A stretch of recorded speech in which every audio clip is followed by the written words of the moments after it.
Welcome to the Healthful Woman Podcast, the fastest growing podcast in women's health. Today's Monday, November 29th, 2021.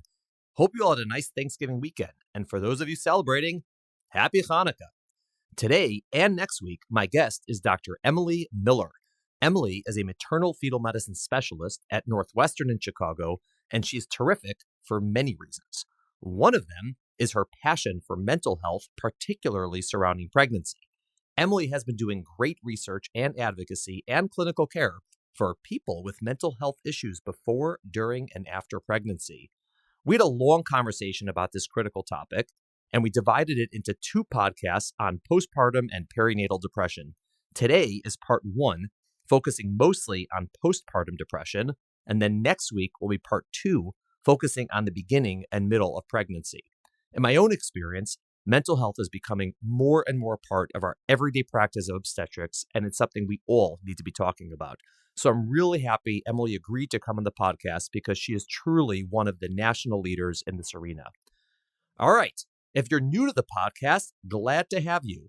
Be sure to check out prior episodes of this podcast, as well as our other podcast, High Risk Birth Stories, which drops every Thursday. If you listen to us on Apple, please do take the time to rate us. We're currently holding at 5 stars, and please also, if you have the time, leave us a short review. We'd really appreciate it. All right. Thanks for listening. Have a great day. See you Thursday on High Risk Birth Stories. Welcome to today's episode of Healthful Woman, a podcast designed to explore topics in women's health at all stages of life. I'm your host, Dr. Nathan Fox, an OB-GYN and maternal fetal medicine specialist practicing in New York City. At Healthful Woman, I speak with leaders in the field to help you learn more about women's health, pregnancy, and wellness. Emily Miller, welcome to the podcast. I've been chasing you for a year now, and finally, I gotcha. You're on the podcast. So nice to talk to you. So excited to be here. What's going on? How's life in the Windy City? It's, I guess, akin to life all around. It's, living in a pandemic definitely has its changes. I wish we were not continuing, but, we've got some tools in our toolbox and we're one foot in front of the other. Love it. And we were talking before offline that you've got, you're starting kindergarten. Well, not you personally, but well, Emily Miller is a physician, but she's in kindergarten. You're going to be a kindergarten mom. Yeah, my oldest is going to kindergarten, and my youngest is about to start preschool. So very, very dynamic, and actually learned a lot more from my kids than they have from me. They teach a lot. Very humbling lessons. Yeah, well, you are knee deep in the child raising stage, and I have a lot of empathy, sympathy, and love for you because of that. Excellent. Well, you are amazing. You are a physician. You're an MD. You're an MPH. You're an assistant professor of OB-GYN, maternal fetal medicine, and psychiatry at Northwestern. How'd you pull that off? I know people. No, I mean, I'm just really lucky. The environment here is fantastic and really collaborative. And my research spans perinatal health outcomes in the mental health space and health services interventions for folks with mental health conditions. And so the Department of Psychiatry was willing to take me under their umbrella. And it's just been great to span both worlds. And, obviously I was trained formally to speak obstetrics, and to now be able to speak a little bit of psychiatry has been a lot of fun. So our listeners get a sense of who you are. Where are you from? How'd you get into medicine in the first place? What's your story? Yeah, sure. So I grew up in the Southeast, but I've worked really hard to get rid of my Southern accent. It'll pop out every now and again, so you might notice it. Migrated really specifically to colder and colder climates throughout my training, and really landed for residency in Chicago. While it could get a little colder, this is kind of as far as I could extend the temperature. So I've been here since residency, did my MFM fellowship here, and stayed on a worker to NIH K-12 to really expand my research in perinatal mental health. And now I'm entering my, I think, 7th year as faculty. Wow. How'd you get interested in medicine in the first place? I come from a family of musicians, and... Oh, that answers it. Yes, that's obvious. It seemed like a natural segue. But, they knew some people that were in medicine, and in my simple mind, the only people in medicine I knew were doctors. So I just said, that sounds cool, and I want to be a doctor.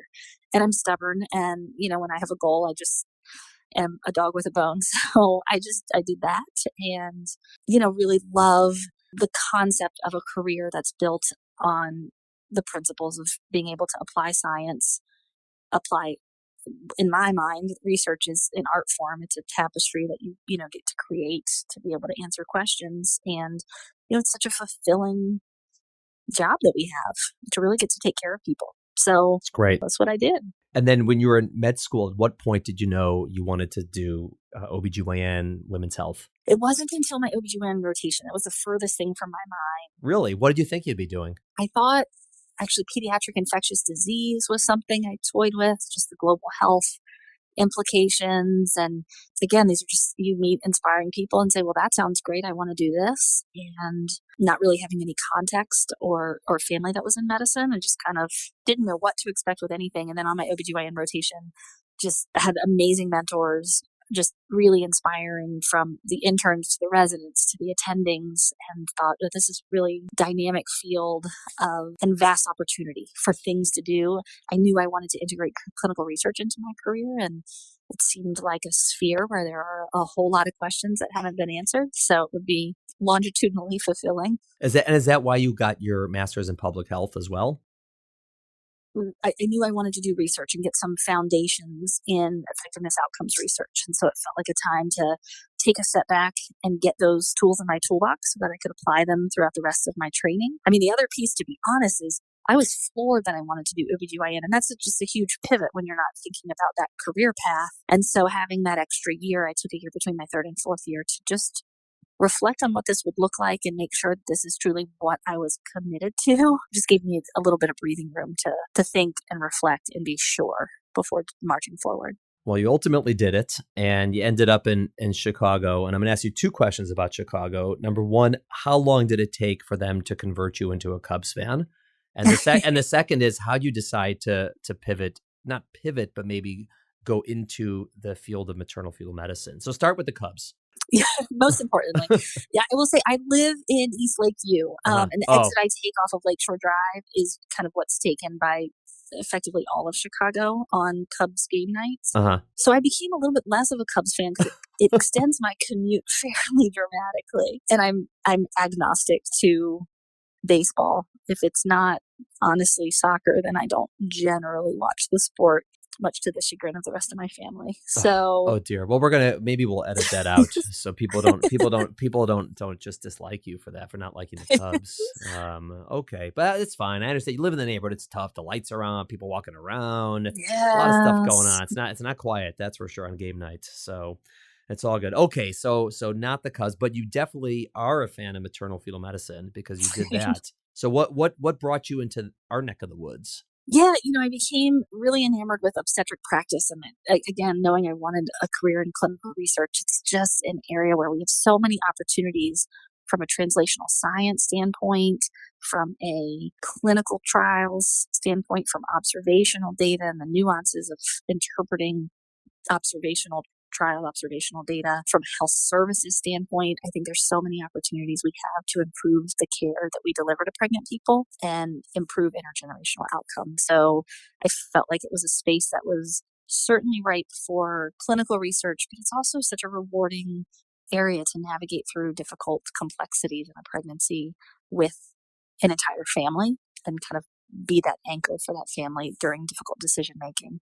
Yeah. And this podcast we're doing today is going to focus on, postpartum, let's say postpartum depression, for example. How did you get so interested in that specific area? I mean, clinically, research, advocacy. I mean, you are really in there and you're doing a ton of amazing work for, people who are either suffering from this or have family members suffering from this or are worried they may suffer from this or whatever it is. How do you get involved in that specifically? Because it's a little bit of a niche for maternal fetal medicine. Yeah, I appreciate that question so much. And there's a million stories I could tell. I think one that really resonates that was a pivotal moment for me was a patient I cared for. She was a pregnant person living with HIV, and she had perinatally acquired HIV and had lost her mom to AIDS when she was young, when she was 3 years old. her father had substance use disorder, and so she was in the foster system. Her foster mother died of cancer when she was really young, just all of this childhood adversity. And then, this is in the early 90s, living with HIV as a child, as an adolescent, when these medical regimens are complex. And so needless to say, in the face of all of this adversity, she developed very significant depression and anxiety. And now fast forward to, she becomes a young 20-something person and is on very complicated HIV medications because she's developed a lot of resistance, just, due to the complexities that I described before. And to her, she wanted a family and had told her pediatric ID doctors, I want to get pregnant because having a family, she'd never really felt like she had one. And that was going to be pivotal in her wellness. And this is something she'd really strive for, even though her viral load was over 100,000 and she wasn't taking these medications. And so I co-run our women's HIV clinic and assumed her care when she actually was admitted to our hospital with PJP pneumonia. Mm-hmm. Viral load sky high, strong history of depression and anxiety. And, we all came together, social work, psychology, ID, MFM, pharmacy, all the things. And we got her back on medicines and we got her viral load suppressed. And it was just this really exciting time where we felt like we had reached her. She didn't have any episodes of major depression throughout the first half of her pregnancy. And we were so excited that we had finally reached her after the pediatric team had tried for years. And then at 24 weeks, she stopped showing up to our clinic and stopped answering our phone calls and stopped answering the door for the case managers that were coming to visit her. And we, did everything we could to reach her and we couldn't. And she re-presented to the hospital with shortness of breath at 32 weeks with recurrence of PJP pneumonia. And what had happened is there was, family turmoil with one of her siblings, and it had precipitated another major depressive episode. And that had really unraveled everything that she had done to get to where she was. And she developed ARDS, ended up being intubated, going into preterm labor, delivering this beautiful, healthy baby boy. And she died 3 weeks postpartum. And she never got to know consciously that she had become a mother. And, her goal of having her own family, she had achieved. And I'm just convinced that, we have all of this expertise in HIV perinatology, antiretrovirals, and management of ARDS and critical care obstetrics. And that's awesome. And that's fine. But if we had been able to reach this person's major depressive episode and effectively treat her, I'm just convinced she would still be with us today. And so it just amplified, this perspective. If we as maternal fetal medicine physicians do not incorporate mental health into our practice, then we really can't call ourselves maternal medicine physicians. And so that just got the ball rolling and made me committed to filling the gaps where they need to be filled and advocating, educating, doing the things. Your story is so poignant because, someone would say, what's the cause of death? And they'd say, oh, she died of pneumonia. No, she died of depression. Right. Yeah, right. And it doesn't mean she took her own life. Right. That's one way to die of depression. But it's what ultimately ended her life. And that's, when we have these conversations with women, either before pregnancy or early pregnancy, who have, who struggle with mental health, and we're talking about treatment, to those of us in the field, it's like mind blowing how all the messaging they're getting is the medicines are going to hurt your baby, right? The medicines are going to hurt your baby. And first of all, it's not true. Okay. But even if there's some risk, right? And there might be some risk, right? It's not zero risk, but it's very, very low. But whatever it is, how about your depression might hurt your baby and might hurt your baby's mother, who's going to hurt, that's going to hurt the baby. And so people just totally blow that off. And they're like, well, whatever, you could, suck it up for the pregnancy and just take the medicines after you deliver. Like, no, that's not how it works. These are real issues here. No, you're totally right. There's this great, here's my scientific reference, Huffington Post, but it's a medical journal. Yeah. It's in Latin. Yeah, totally. I puppeted it, but it's this image and it's, all of these cartoons of somatic illnesses and then kind of inserting depression. And there's this person that's kind of over a toilet seat throwing up and their friend beside them saying, have you ever, tried just not having the flu? and so obviously, it's in jest, but it's this concept that we do that with depression, and it's a major medical illness. There's neurobiology behind it, and we would never conceptualize of like, hey, you know what, just snap out of that preeclampsia, Yeah. like just stop doing that, or Right. don't have diabetes, just don't.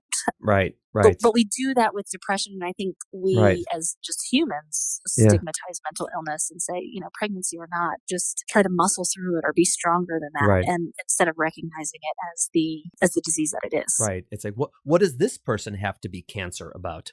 Their life Right. is so wonderful. Why would they have cancer? Everything's going great for them. That doesn't make any sense. It can't. Totally. It's like you're like, what? It like makes no sense whatsoever. But it's the same thing. Like someone who has an anxiety disorder or depression, it's not that they're just like not coping with things because they're weak. It's like, that's a real serious illness. It's a Right. situation. And listen, that's why I'm glad you're around. What is it that you would say? I mean, obviously it wasn't new to you when you came to maternal fetal medicine. This is something that obviously you saw through medical school and residency and your fellowship. But I'm just curious, is there anything that sort of was like a light bulb that turned on, like an aha moment about understanding how critical mental health was? You told a story. Was it at that story, or was it something that maybe before just brought it to light? Yeah, I mean, I think a lot of it is, that's a story that comes to mind often, and I reflect obviously on that particular patient and the impact that I will carry forward for the rest of my career is going to be there.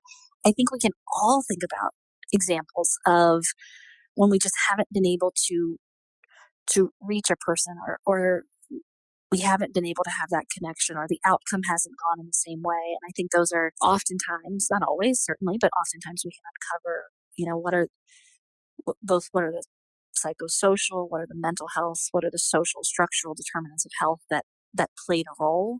And I think we're just not taught that in medical school in the same way, or historically, 100 years ago when I went to medical school, it wasn't as You went much 100, of I went 200. So thanks. Yeah. But I also think we do hard stuff in MFM, Yeah. right? We manage complex cases. We will, titrate antiarrhythmics for fetal benefit, thinking about in multidisciplinary ways with our electrophysiologists. We do weird, complicated stuff. Screening for depression is really not that hard. Yeah. And, I'm not suggesting that we all become psychotherapists. I mean, that would be great and that would be cool, but that's not within our sphere. But the pharmacotherapy of depression and anxiety is also not that complex. And when we can talk about, giving anti-rejection medication for someone with a transplant in the nuanced fashion that we can, it's hard for me to imagine why we feel like we don't need to do that for pharmacologic therapy for mental health conditions. And so that's where I think with the support behind us, it's something that is within our wheelhouse. Yep.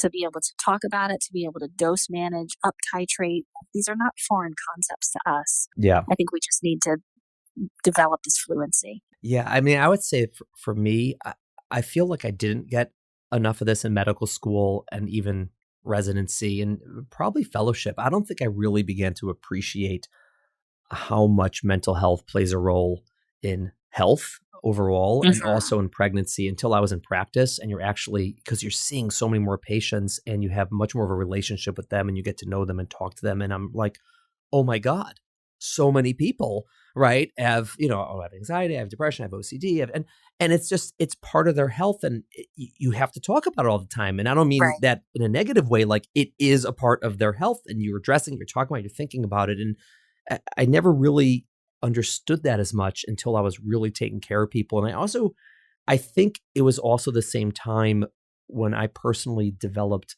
I think, more of not just an understanding medically, but sort of like an understanding in the empathy sphere that, because when you're a med student, you're a resident, someone comes in and like, they have anxiety, depression, and OCD and bipolar disorder, like, oh my God, this is going to be like so hard to figure this out. And you're just like, but we don't do that with medical problems, so to speak. It's just, and that's a shame. And that's a problem. That's a problem in our training. And I really took until I was having these relationships with my patients to really begin to appreciate what they're going through. And I totally agree with what you said. Our trainees are so comfortable saying, all right, we're going to start insulin on her. We're going to give her this dose, this kind. We're going to up it by 2 units at this time. And because she's on insulin, I'm going to make sure she's on this hypertension medication. There is complex stuff. And you're like, what about depression? They're like, I don't know. You're like, can't you just start some I'll Zoloft? refer to psychiatry. Yeah, I mean, like, well, you don't know how to prescribe Zoloft? I mean, like, it's like the craziest thing in the world. Yeah. It's like 100 times easier than insulin, right? Totally. But that's just how things. It's getting better, obviously, fortunately, because of people like you. But it's just traditionally it was like, oh no, that's psychiatry. It's almost like when we always joke like, oh no, that's a woman, right? Gynecology, no, she's having a stroke. Gynecologist has to clear her. Right. No, it's totally true. And I think, the flip side, and I don't see this at all to disparage our colleagues in mental health, but, they can often say, oh, well, you want to become pregnant or you are pregnant. I can't manage this anymore. And so I think so many people fall through that crack of that intersectionality where they don't have someone that's comfortable, or they're getting mixed messages, or, God forbid, they're reading these headlines that, SSRI calls autism, that's just misinformed without a right comparison group. And I think all of these end up harming pregnant people. So I think this is something that, I hope we can continue to dialogue it in our sphere, in our world, and then, work with our mental health clinicians on the other side to make sure that their comfort level with pregnant people, reaches our comfort level. We're going to take a brief break to talk about our sponsor, Organifi. So Organifi makes a whole line of superfood blends, which are filled with vitamins, minerals, and micronutrients. Basically, they're a line of powders that you add to cold water, and it's going to give you a drink that's vegan, organic, gluten-free, delicious, and a great way to improve your overall nutrition. They're really user-friendly because you can get the powders in a large canister, keep it in your kitchen, or they come as individual packets that you can throw into your gym bag or into your work bag or whatever it is, and you can take them on the go. So if you're looking for a way to improve your nutrition, add some protein or an immunity boost or a green drink or even a probiotic, check them out. Organifi. That's Organifi with an I at the end. So all of our listeners get a 20% discount on Organifi products. You can either go to any of our websites and click on the link for Organifi and automatically get the discount, or if you go to their website, www.organifi, that's with an I at the end, .com/Fox, you can get the discount. Or if you go to their website and when you check out, use the promo code Fox, you're going to get the discount.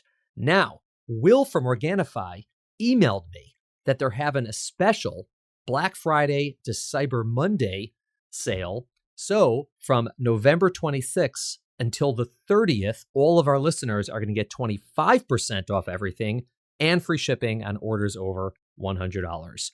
Thanks a lot. Back to the podcast.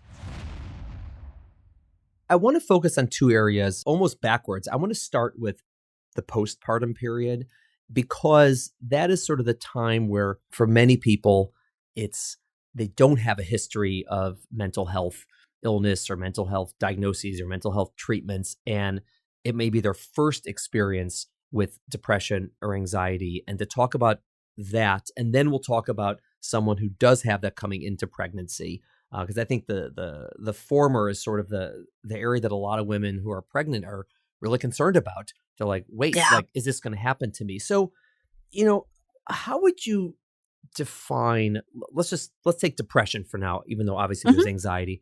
How would you define the difference between, or when it flips from just typical standard, God, it's hard to have a baby and life is tough and I'm not sleeping well and I'm just not feeling great, to, hey, you have postpartum depression, you have a disease, you have an illness, you have a diagnosis. Where does it change? Where does it cross the line? I think such an important question. So when we talk about postpartum care and anticipatory guidance, we talk a lot about this concept of baby blues. Mm-hmm. And I'll sidebar for a moment that terminology makes me a little bit insane. I find it so pejorative. And it's like, if, for example, someone with angina, right? We call that angina. We don't call it like, ooh, it's a little oopsie heart attack, or like a TIA isn't like right.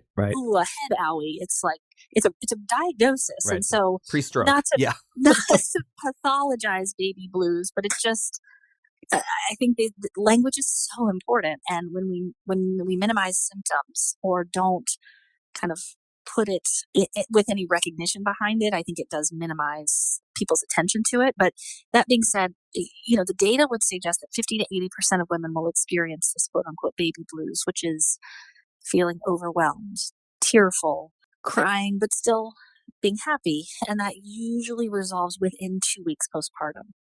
Differentiating that from postpartum depression, I think the two pathognomonic or the two very characteristic features of depression are either having a depressed mood, feeling down, blue most days of the week, or what we call anhedonia, not enjoying day-to-day things. And again, that's not just, at 2 a.m.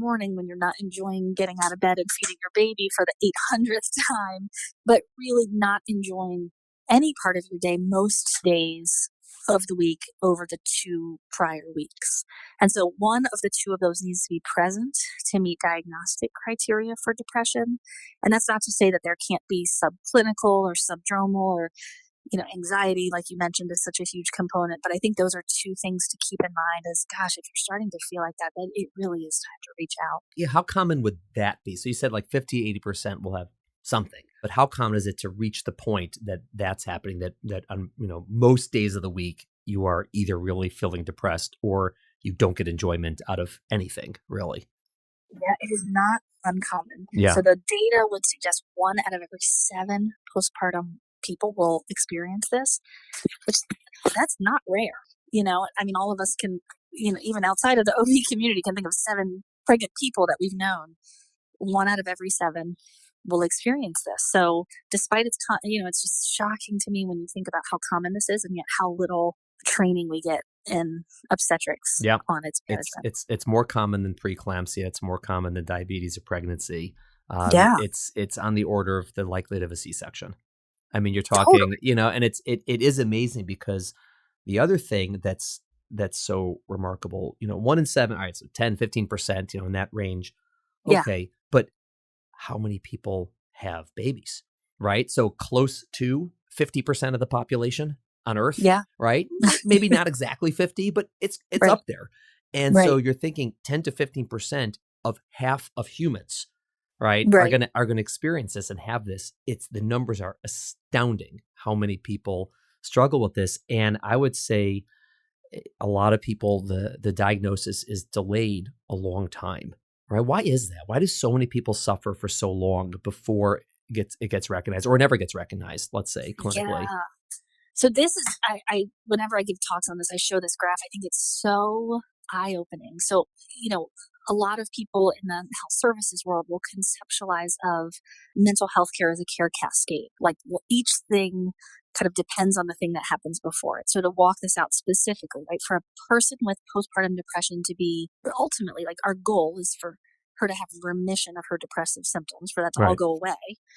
Right? She first has to be screened, and then when that screening has to be seen, acknowledged, and a treatment recommendation made. And then she has to link to that treatment or begin that treatment. And then even, let's not fool ourselves. Our treatments are not fail-proof. And so she has to respond to that treatment, right? So each of those steps, if you march them down, the rate of remission for someone with perinatal depression, so these data are both during pregnancy and postpartum, kind of putting it all together, the chance that any individual will achieve remission of her symptoms is 2 to 3%. Wow. And that's contemporary meta-analytic data from the United States, like good quality data. And can you imagine that we get something right 2 to 3% of the time? Like, that's embarrassing. It's terrible. And I just, again, in other somatic diseases, be like, oh, wow, gosh, 2 to 3% of the time we manage her preeclampsia appropriately. We wouldn't be allowed to be a field of medicine anymore. And so I think this should be really eye-opening that for something so common, we've got to get it right more often than this. It's hard to get it right less often. Where is the ball being dropped mostly? Is it in the screening phase or is it in the treatment phase, would you say? The biggest drop-offs are for screening and then for that initial recommendation of treatment. And so that to me is a call to action for us as OB providers. That's in our wheelhouse. These are our patients, and we need to be screening with a validated screen. And we need to, when we see that screen, interpret it, dialogue around it, and recommend a treatment plan. Yeah. And one of the amazing things is, one of the ways we've failed in America over the years as OB-GYNs is we would, deliver these women and then they'd go home and we would see them 6 weeks later. And, Right. Failure number one is they probably need to be seen. Someone needs to be in touch with them in less than 6 weeks. And number Mm-hmm. two is at 6 weeks, even then we weren't asking about it and we weren't Yeah. really getting into it. And so I do believe that over the years, things have improved in terms of asking about it, screening about it at 6 weeks, but still there's the delay. And what's so fascinating, so in other systems, in other countries and in other cultures, postpartum care is much more intimate, right? There's a lot more visits, home visits, connections, all these things that happen. Yeah. And I think what's really fascinating is the people in the US that sort of, took the ball that we dropped were the pediatricians. And Mm-hmm. pediatricians said, you know what? We're seeing these moms like every day, every week, in the first 6 weeks, we'll see them 8 times. And so, Mm-hmm. you know what? We're going to screen for postpartum depression, even though technically our patient, so to speak, is the child. This is a family, and this child's, birth mother is a critical part of this child's health, and we're going to make sure that she's well. And they started screening and they started picking it up, and God bless them. That's awesome, right? Yeah. Because I don't see postpartum women 2 days after birth and 4 days after birth and a week after birth and 2 weeks later. And if I did, that'd be great. But since I don't, they do. And they've taken the mantle. And I think it's just awesome. Yeah, I think you're totally right. It's been great to have that kind of really be introduced and implemented into pediatric practice. I think I would imagine, and what I've heard from pediatric colleagues is it's just when you're going to screening intrinsically by itself doesn't help anybody. Screening with initiation of treatment linked to it is what's going to help. And most pediatricians aren't comfortable with adult prescribing. And so making sure they have the right linkage to what that next step is and feel comfortable with that adult counseling. But yeah, I mean, it takes a village, and we can't think about this in the absence of what's happening now with COVID, where it's also not uncommon for family members to notice, hey, this is different. You're acting different. Yeah. Or I'm concerned about you, and encourage the postpartum person to reach out for help. But we don't see that as much now because families aren't flying in, and there's not these, this village that's around the postpartum person during the pandemic. So I think we need to pick that ball up and make sure that we're kind of inserting ourselves as a part of that village. I hope you enjoyed part 1 of my discussion about postpartum and perinatal depression with Dr. Emily Miller. Make sure to check out part 2 1 week from today. Have a great day. Thank you for listening to the Healthful Woman podcast. To learn more about our podcast, please visit our website at www.healthfulwoman.com. That's HEALTHFULWOMAN.com. If you have any questions about this podcast or any other topic you would like us to address, please feel free to email us at hw@healthfulwoman.com. Have a great day. The information discussed in Healthful Woman is intended for educational uses only and does not replace medical care from your physician. Healthful Woman is meant to expand your knowledge of women's health and does not replace ongoing care from your regular physician or gynecologist.